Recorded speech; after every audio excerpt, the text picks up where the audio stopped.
distinguished guests on the dais, and my dear friends. I think Mr. Danakishore has already given the highlights of how TOMCOM is working in Telangana. As a Minister for Labour and Mines and looking after TOMCOM, I am very bullish that TOMCOM has a very good opportunity to create employment opportunities abroad, because there is a need for these jobs outside, and there is a bigger need for us to create employment here.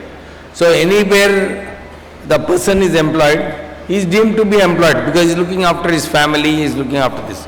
So there is an opportunity locally also. When some people go abroad for employment, we can give more jobs here locally. So I have been telling our TOMCOM officials, there is need to work a little bit more, because many times people who get trained here and going abroad for jobs, many of them are not aware of the culture in that country, because every country has a different culture. The way you talk, the way you present yourself, the soft skills which are required to communicate with your employers there, to take instructions from because most of the bosses will be from those countries. So there is need for our boys to get well trained in that segment, because it's only when these people who go abroad and do well, they will be able to get more people. I mean, people will look up to them saying, yes, they are doing well there, it's a safe place to go and work, because in our Indian culture, the parents are always worried how our boys will go and perform there. So if we are able to have successful stories abroad, we can definitely create more employment opportunities. Just now my colleague, Mr. Ponnam Prabhakar, was saying, there is a great opportunity in the districts, in the rural areas, to create this environment for people to get trained and then go overseas to work. So I think, and I'm driving our department to see that various languages are taught to people who are going abroad. And mainly I'm seeing that the opportunities are there in Germany, Japan. So you need to learn their local language. And what I'm finding that there are very few people who can teach these languages. But however, new technologies have come. There are some of our partners who are training people in this language to achieve the level 2, which is required to go to these places. So if we are able to do a large number of people, because our goal in the coming year is to see that at least 20,000 people go abroad. So for 20,000 people to go abroad, it's not easy, because you have to ensure that their learning skills are taken care of, and they also have the confidence, because once you go abroad, it's not so easy like here. Here we have some support system. Somebody is there, you go approach them, and somebody will be helping you. But abroad, we don't know where the previous batch people are being employed. So when you go to a new place, you feel out of place. So it's required that these people also develop that confidence that no matter what, I am here to stay, I have to do my job well, because it all depends on how these batches go and perform there. Because if the employer is very happy, it's very easy for them, because at the kind of salaries they are paying, although it's reasonably good for Indians, the salary levels which they are paying, it's still very competitive for them to engage Indian people.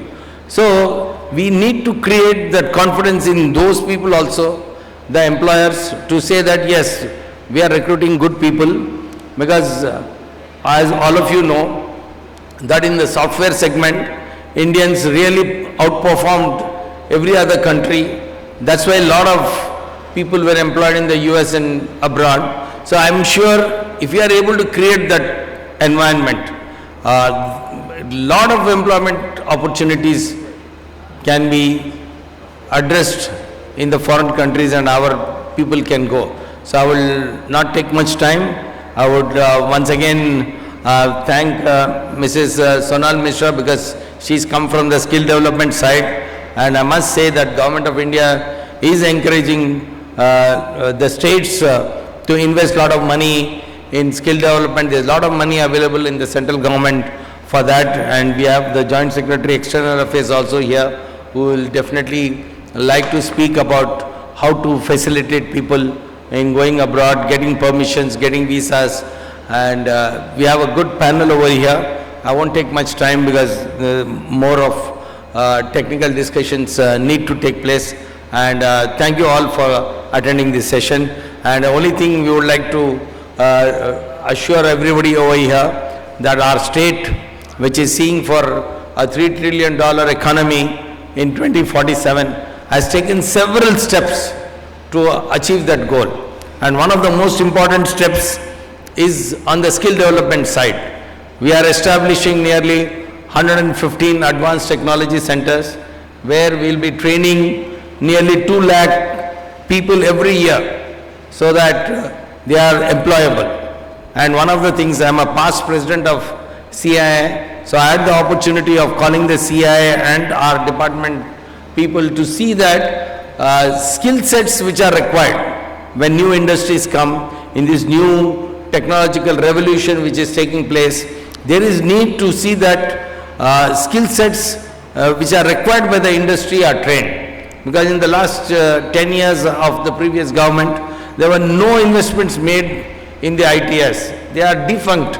So we needed to upgrade them, and we also recruited nearly 540 trainers to see that these advanced technology centers are functioning well. And this year we had more than 99% admissions.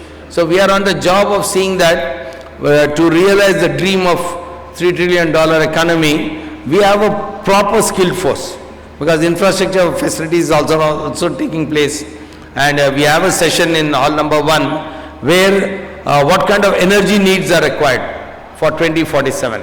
So a lot of planning is taking place on how to remove infrastructural bottlenecks, and like every state and even in the Government of India, bureaucratic hurdles are always there. Although Mr. Danakishore is here as secretary, but there will always be bureaucratic hurdles.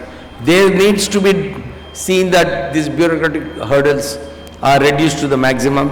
So we are all working towards that, and we would love investors to come and invest in Telangana, because we have a very positive labor policy, industrial policy, and also giving subsidies for industries to come and invest in Telangana.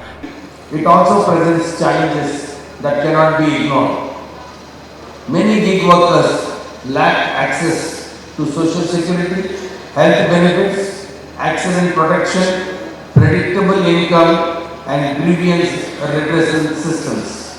Their work is often shaped by algorithms, rating systems, and incentive structures that they have little control over. Women gig workers, especially those in mobility and delivery sectors, face distinct safety and accessibility challenges. This evolving world of work requires new models of governance, new social protection mechanisms, and new forms of tripartite agreements. It calls upon governments, platforms, and worker groups to collaborate and ensure fairness and dignity for the workforce. National reforms and Telangana's preparedness. The Government of India, through the Social Security Code 2020, has taken an important step by recognizing gig and platform workers. With labor codes scheduled for implementation from November 2025, states must create rules, welfare structures, and administrative systems to operationalize these protections. I am proud to share that Telangana is amongst the first states in the country to proactively prepare for this transition. Even ahead of national implementation, Telangana has been working to design a comprehensive, future-ready welfare framework for gig and platform workers. Telangana's leadership in gig workers' welfare. Telangana believes that gig and platform workers deserve recognition, protection, and opportunity. Our state has drafted a forward-looking gig workers' welfare and regulation bill which aims to formalize gig and platform workers, provide a strong welfare and social security framework, enable transparent engagement between workers and platforms, strengthen dispute redressal and worker safety, promote responsible platform practices and algorithmic fairness. Without going into granular details, I want to emphasize that this draft bill reflects fairness, accountability and long-term sustainability. It is aligned with both the spirit of the labour codes and the international best practices. Digital worker registry and e-governance strengths. Telangana plans to establish a unified digital registry for gig workers integrated with T-App, Folio and other platforms. This digital system will support seamless registration of workers, direct benefit transfer of welfare schemes, real-time access to insurance and protection, skill profiling and training linkages, transparent monitoring and compliance platforms.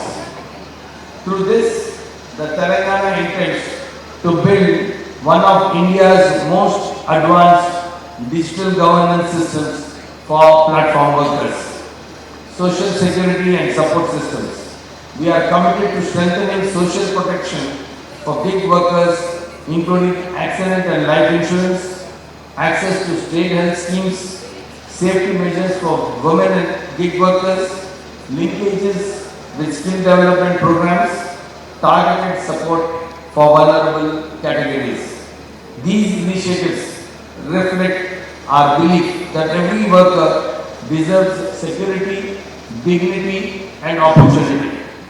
Tripartite and multi-stakeholder collaboration. Gig worker welfare cannot be built by government alone. It needs the combined effort of government departments, platform companies, worker associations and trade unions, civil society organizations, international labor bodies. I am pleased that today's dialogue includes the ILO, Nazaria University, OMI Foundation, Karnataka Labour Department, representatives from trade unions, showcasing the collaborative spirit necessary for shaping the future of work. Learn from global experiences. Gig worker is a global phenomenon and Telangana is actively studying models from Europe, Singapore, UK and other regions. We draw inspiration from EU platform work directives, Singapore's social security models, Spain's rider laws, ILO fair work principles. Our goal is not merely to follow global benchmarks, but to lead with a model that suits India's realities and Telangana's aspirations. Telangana's vision for 2047. As we look forward, Telangana envisions a labor ecosystem that is inclusive, ensuring equal access to safety and social protection for all its workers. Digital first, leveraging technology, AI and real-time systems. Gender responsive, promoting safety and opportunity for women workers. Globally benchmark aligned with ILO standards and global innovations. Economically empowering, enabling stability, skills and long-term growth. In this vision, Gig and platform workers are not informal workers on the margins.